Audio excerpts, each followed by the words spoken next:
ఉగాది దాటిన తరువాత పాడ్యమి దాటిన తరువాత మళ్ళీ ప్రముఖమైనటువంటి తిథిగా మనం ఆరాధించవలసినటువంటిది షష్ఠి. చైత్ర శుక్ల షష్ఠి శృంగగిరి పీఠాధిపతులైనటువంటి శ్రీ శ్రీ శ్రీ భారతీ తీర్థ మహాస్వామి వారి యొక్క జన్మదినం. అంతటి గొప్ప తిథి చైత్ర శుక్ల షష్ఠి. ఇక సప్తమి భాను సప్తమి అంటారు. చైత్రమాసంలో వచ్చేటటువంటి సప్తమి తిథి శుక్లపక్షంలోనిది, కృష్ణపక్షంలో వచ్చేటటువంటి సప్తమి, ఈ రెండు సప్తములను కూడా భాను సప్తమిగానే చెప్తారు. ఈ చైత్రమాసంలో వచ్చేటటువంటి సప్తమి నాడు సూర్య భగవానుని యొక్క అర్చన చేసినట్లయితే విశేషమైనటువంటి అనుగ్రహాన్ని పొందుతారు. అసలు లోకంలో దేవాలయంలో ఉండేటటువంటి మూర్తి రూపంలో దర్శనం చెయ్యవలసిన అవసరం లేకుండా ఎప్పుడు ప్రత్యక్షంగా మాంసనేత్రం చేత చూడడానికి వీలైనటువంటి పరబ్రహ్మ స్వరూపము సూర్యనారాయణమూర్తి. ఆయనయే జగచ్చక్షు. ఆయన యొక్క అనుగ్రహం లేకుండా ఆరోగ్యము నిలబడదు. అందుకే ఆరోగ్యం భాస్కరాదిచ్చేత్. ఆరోగ్యము భాస్కరుని యొక్క అనుగ్రహము చేతనే వర్ధిల్లుతుంది. ఆయనకి ఎర్రటి పువ్వుల చేత పూజ చేస్తే త్వరగా ఆయన అనుగ్రహం మనకి కలుగుతుంది. ఆ భాను సప్తమి నాడు సూర్యబింబాన్ని ఉపాసన చేస్తారు. సూర్యబింబోపాసనమునందు ఒక వైచిత్ర్యం ఉంటుంది. మీరు ఒక బట్ట పరిచి ఎర్రటి పూలని బాలబింబానికి చూపిస్తూ పూజ చేయడం ఒక విధానం, ఇంట్లో ఉండేటటువంటి అర్చామూర్తిని పూజ చేయడం ఒక విధానం. అలాగే మూడవ విధానం ఆదిత్య హృదయాన్ని పారాయణ చేసి ఆదిత్య హృదయం ఉపదేశం పొందినటువంటి వారికి ఆ రహస్యం తెలుస్తుంది. ఎటువంటి మూర్తిని ధ్యానం చెయ్యాలో చెప్తాడు గురువు. అటువంటి మూర్తిని తెల్లవారుజామున భాను సప్తమి నాడు దర్శనం చేస్తూ ప్రత్యక్ష నివేదనం చెయ్యొచ్చు. ఎందుచేతనంటే కిరణములకు కరములని పేరు. కరములంటే చేతులు. పరమేశ్వరుడు ఎప్పుడూ కూడా చేత్తో ముట్టుకోడు దీన్ని. మనం లౌకికంగా చేసేటటువంటి నివేదనని దేనిని కూడా పరమేశ్వరుడు చేతితో ముట్టుకోడు, నోట్లో వేసుకోడు. మరి ఎందుకు నివేదన చేయడం అంటే మీ భక్తికి ప్రసన్నుడై తన కన్నులు విప్పి చూస్తాడు ఆ పదార్థం వంక ఒకసారి. అలా ఆయన కన్నులు విప్పి చూసినంత మాత్రం చేత అది పవిత్రమవుతుంది, అది ప్రసాదమవుతుంది. ఆయనే తినాలంటే హోమగుండంలో అగ్నిముఖంగా ఇవ్వాలి.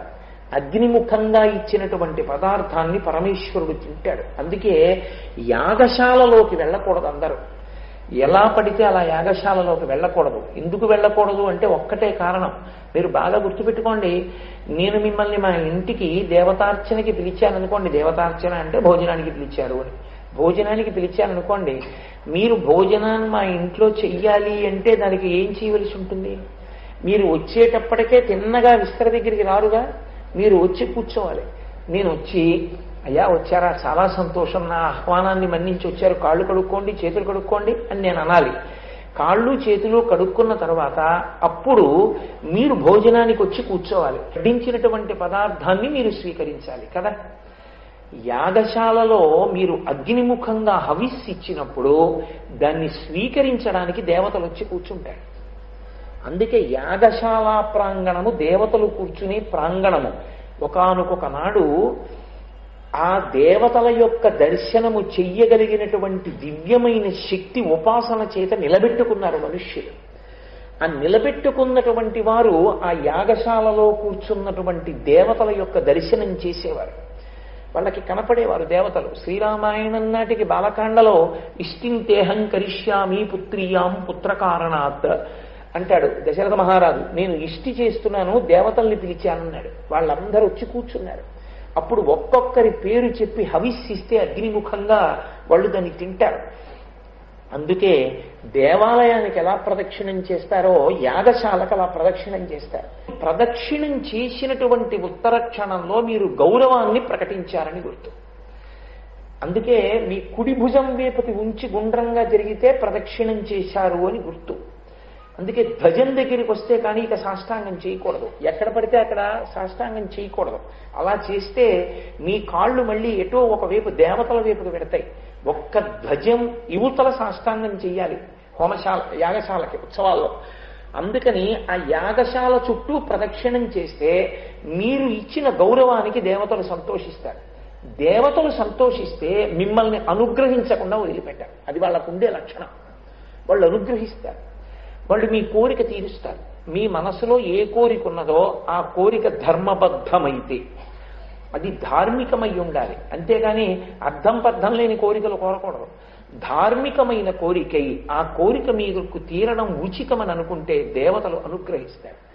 అందుకే యాగశాల, హవిస్సు, హోమము అంటే నీతితో కలిపినటువంటి హవిస్సుని ఆ ఈశ్వరుడి పేరు పిలిచి అగ్నిముఖంలో సమర్పణం చెయ్యడం, దాన్ని హోమ ప్రక్రియ అంటారు.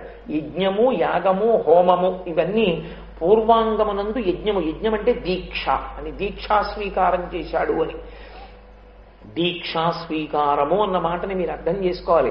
దీక్షా స్వీకారం అనేటటువంటిది నియమముల చేత పేనబడిన తాడు గురువుకి శిష్యుడికి మధ్య కట్టబడుతుంది. అలా కట్టబడితే దీక్షా స్వీకారం చేశారంటారు. ఆ తర్వాత గురువు గారు చెప్పిన నియమాలలో మీరు ఏదైనా ఒక నియమాన్ని ఉల్లంఘనం చెయ్యాలనుకోండి, దాటవలసి వచ్చిందనుకోండి, మీరు గురువు గారిని సంప్రదించవలసి ఉంటుంది. గురువు గారు ఇప్పుడు నేను ఇలా చేయవలసి వస్తోంది, ఏం చేయమంటారని గురువుని అడగాలి. గురువు గారు ఏం చెప్పారో అది చెయ్యాలి. గురువుగారు ఇవాళ సాయంకాలం నేను ఇదిగో ఇలా చేయవలసి ఉంది, కాబట్టి ఇప్పుడు నాకు మీ ఆజ్ఞ అంటే గురువుగారు అయితే ఇలా చెయ్యి అంటారు. గురువుగారు ఎలా చెప్పారో అలా చేస్తారు. అందుకని దీక్ష అంటే నియమములు. నియమములు పేనబడిన తాడు కట్టుకుంటారు గురువు శిష్యుడు. అందుకే గురుముఖత మాత్రమే ఇవ్వబడతాయి కొన్ని దీక్షలు. గురువు చేత ప్రారంభింపబడి గురువు చేతనే పరిసమాప్తం చేయబడాలి. గురు స్పర్శతో ఉంటుంది దీక్ష అంతా. అలాంటి వాటిల్లో అద్భుతమైన దీక్షలలో అయ్యప్ప స్వామి వారి దీక్ష ఒకటి. అందుకే ఎప్పుడూ గురువుతో కలిసి ఉంటారు ఆ దీక్షలో. ఆఖరికి మళ్ళీ ప్రయాణం ఇరుముడి గురువుగారే కట్టాలి, కడితేనే బయలుదేరాలి. కాబట్టి ఇటువంటి దీక్ష తర్వాత యజ్ఞము అంటే భూమిని దున్నుతారు. భూమిని దున్ని యాగశాల నిర్మాణం చేస్తారు. అందున సమిధలు ఎక్కడి నుంచి తేవాలి అంటే అన్నిటికన్నా సద్యఫలితం కోర్కెలు తీరాలి అంటే ఆవులు తిరిగేటటువంటి ప్రదేశంలో ఆవు యొక్క మూత్రపురీషములు అంటే మలమూత్రములు విసర్జింపబడిన ప్రదేశంలో వాటిని ఎరువుగా స్వీకరించి పెరిగినటువంటి దర్భలను కోసి తెచ్చి కానీ హోమంలో వాడితే సద్యఫలితంగా కోరిక తీరుస్తారు దేవతలు. ఆవులు తిరిగిన ప్రాంతంలో హోమశాల ఉంచుతారు. అందుకే ముందు గోవు చేత దున్నిస్తారు, ఎద్దు చేత దున్నిస్తారు. అది ధర్మానికి స్వరూపం కాబట్టి. అటువంటి యజ్ఞము, యాగము, హోమము, యాగము అంటే మీ సంకల్పం మంత్రం చేత పరమేశ్వరుడికి హవిస్సిస్తాను, ఆయన స్వీకరించాలి అని. దీనికి అనుగుణంగా బయట మళ్ళీ బోలెడంత మంది చూసడానికి వచ్చిన వాళ్ళందరికీ భోజనాలు పెడతారు. దానికి భోజనశాలలు వేస్తారు. హోమము దేవతలు తినడానికి సమంత్రకంగా సమర్పించినటువంటి పదార్థము. ఇందులో దేవతలు తిన్నారు అన్నప్పుడు వారు చెయ్యి పట్టారు అన్నది మీకు కనపడదు. ఎందుకు కనపడదు?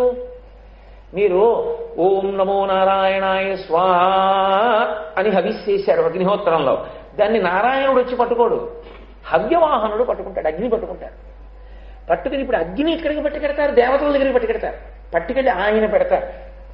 అగ్ని పెడతాడు తప్ప మీ దగ్గర పుచ్చుకోరు. మీ దగ్గర పుచ్చుకొని వాళ్ళిద్దరు, దేవతలు పుచ్చుకోరు, పితృదేవతలు పుచ్చుకోరు, ఇద్దరు అగ్నిముఖంగా వెళ్ళాలి. అందుకే లింగ పురాణంలో శివశాసనం హవ్యం వహతి దేవానాం కవ్యం కవ్యాసినామపి పాకంచ కురుతే వహ్వి శంకరస్యైవ శాసనాత్. ఇక్కడ పదార్థం పచనం చెయ్యాలన్నా అందరికీ వంట బ్రాహ్మణుడు అగ్నిహోత్రుడే, పితృదేవతలకి కవ్యం పెట్టకెళ్లాలన్నా అగ్నిహోత్రుడే, దేవతలకి హవ్యం పట్టుకెళ్లాలన్నా అగ్నిహోత్రుడే. అలా చెయ్యమని శాసించిన వాడెవరు? పరమశివుడు.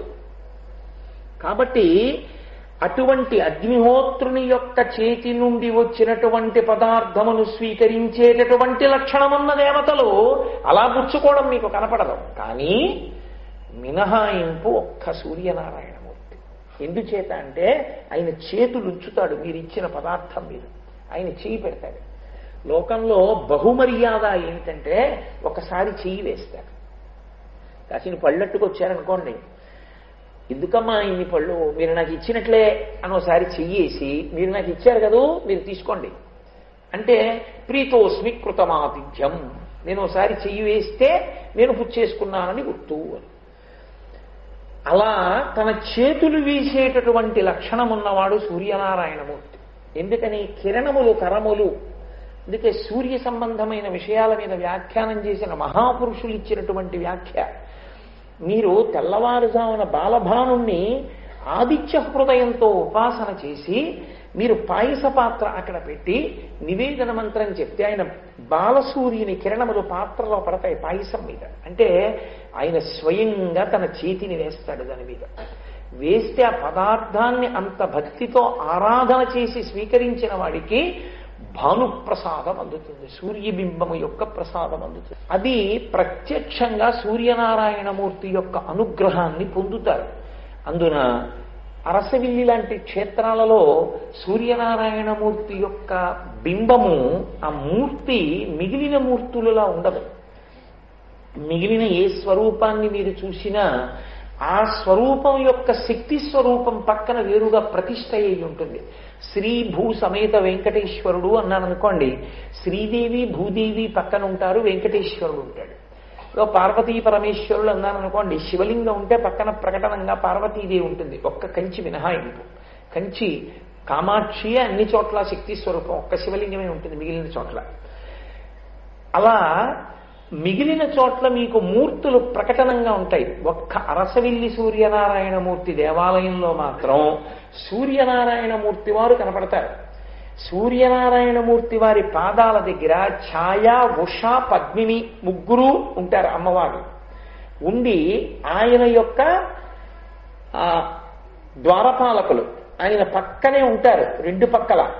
ఆయన చేతికి వేసుకున్నటువంటి కంకణముల దగ్గర నుండి కనపడతాయి. సప్తాశ్వరధమారూఢం అని ఆయన ఎక్కిన గుర్రం, ఆ గుర్రానికి సారథ్యం వహిస్తున్న అనూరుడు కనపడతాడు. ఇంకా విచిత్రం ఏమిటంటే ఆ అరసవిల్లి క్షేత్రంలో నిత్య పనస చెట్టు ఉంటుంది. పనస చెట్టు చాలా చాలా గొప్పది. పనస పండు అంత గొప్పది. అది బీజాఫలాల్లో చాలా పెద్ద ఫలం. అందుకే పనస పండు పరదేవతకి సమర్పణం చేస్తే అప్పుడు బహుప్రీతి పొందుతుంది. ఆ పనస పండు, ఆ పనసకాయ దొరికినప్పుడు తద్దినం పెట్టమని పితృదేవతల కంటే పనసకాయ అంత గొప్పది. పనసకాయ దొరికిందని తద్దినం పెట్టారని సామెత. పనసకాయ అన్ని వేళలా దొరకదు. సదా పనస అనో చెట్టు. ఆ చెట్టుకి కాయలు కాస్తాయి. అవి కదంబ పుష్పాల్లో ఉంటాయి, ఇంతంత కాయలు ఉంటాయి. ఆ పనస ఆకు, సదా పనస ఆకు ఒక్క దాంట్లో ఇద్దరు భోజనం చేయొచ్చు. అరిటాకు అంత ఉంటుంది. అసలు ఆకు యొక్క రూపం, దాని నిర్మాణ శైలి బహు విచిత్రంగా ఉంటుంది. అంత గొప్ప చెట్టు సదాపనస. కాబట్టి సూర్యోపాసనము ఆరోగ్య హేతు. కాబట్టి ఆరోగ్యం భాస్కరాదిచ్చేత్ కాదు. ఇంకొక విచిత్రం ఏంటంటే మీకు ఎప్పుడు భయం వేసినా సూర్యనారాయణమూర్తి ఆదుకుంటాడు. మీరు అందుకే పౌరాణిక వాంగ్మయాన్ని చూడండి. ఎక్కడెక్కడ కథ మలుపు తిరగాలో, ఎక్కడెక్కడ ఆపత్కాలమునందు ఆదుకోవలసి ఉంటుందో అక్కడక్కడ ఆదుకున్నది సూర్యనారాయణమూర్తియే. మీరు శ్రీరామాయణంలో చూడండి, రామచంద్రమూర్తి రావణాసురుడితో యుద్ధం చేస్తున్నప్పుడు బడలిపోయిన సమయంలో అగస్త్య మహర్షి వచ్చి ఆదిత్య హృదయాన్ని ఉపదేశం చేస్తే ఆదిత్య హృదయాన్ని పారాయణ చేసినటువంటి రామచంద్రమూర్తిని గ్రహించి రావణ వధ జరగడానికి కారణమైన వాడు మహానుభావుడు సూర్యనారాయణమూర్తి. సీతమ్మ తల్లి సూర్యనారాయణోపాసనమే చేసింది యుద్ధకాండలో, తన భర్తకి విజయం కలగాలని. అలాగే మహాభారతం విరాట పర్వంలో అత్యంత కీలకమైన సన్నివేశం. ద్రౌపదీదేవి తప్పనిసరి పరిస్థితులలో కీచకుని యొక్క మందిరానికి వెళ్ళవలసి వచ్చింది. ఆవిడ సైరంధ్రిగా ఉంది కాబట్టి వెళ్ళి ఆ మద్యం తీసుకొచ్చి ఇవ్వవలసి వచ్చింది. అప్పుడు ఆవిడ వెడుతున్నప్పుడు ఆవిడకి రక్షకులు ఎవరు? కామోన్మత్తుడై ఉన్నాడు అవతల కీచకుడు. అప్పుడు ఆవిడ సూర్యనారాయణమూర్తికి నమస్కారం చేసింది. నమస్కారం చేసి వెడితే సూర్యనారాయణమూర్తి అదృశ్య రూపంలో ఆవిడతో ఒక పార్షదుండి పంపాడు. అది ద్రౌపదీదేవి బలం కాదు. కీచకుడు ఆవిడ్ని పట్టుకోవాలని ప్రయత్నం చేసినప్పుడు ఆయన ద్రౌపదీదేవిని ఆవహించాడు. ఆవిడ తోసిన తోపుకి ఆవిడ పరిగెత్తుకుంటూ సభామంటపానికి వెళ్ళిపోయే పర్యంతం కీచకుడు లేచి పరిగెత్తలేకపోయాడంటే సూర్యనారాయణమూర్తి అనుగ్రహం. ద్రౌపదీదేవి పాతివ్రత్యం నిలబడింది. కాబట్టి అంతటి మహానుభావుడు సూర్యనారాయణమూర్తి. ఆరోగ్యం భాస్కరాదిచ్చేత్. దేవాలయ దర్శనం చేసినా చాలు. అసలు శంకరాచార్య స్వామి వారు మనకి ఇచ్చినటువంటి విధానంలో పంచాయతన పూజ యందు సూర్యనారాయణమూర్తి యొక్క పూజ ప్రతిరోజు తప్పకుండా ఉండాలి.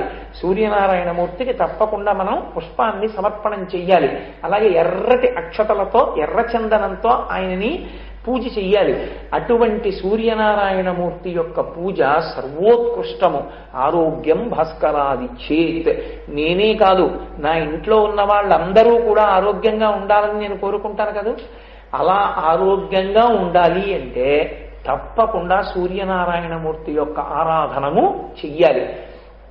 అందులో సంవత్సరంలో అలా పూజ చేసినంత మాత్రం చేత సూర్యనారాయణమూర్తి యొక్క విశేషమైనటువంటి అనుగ్రహము పొటమరించేటటువంటి తిథులలో ప్రధానమైన తిథులలో ఒకటి భానుసప్తమి.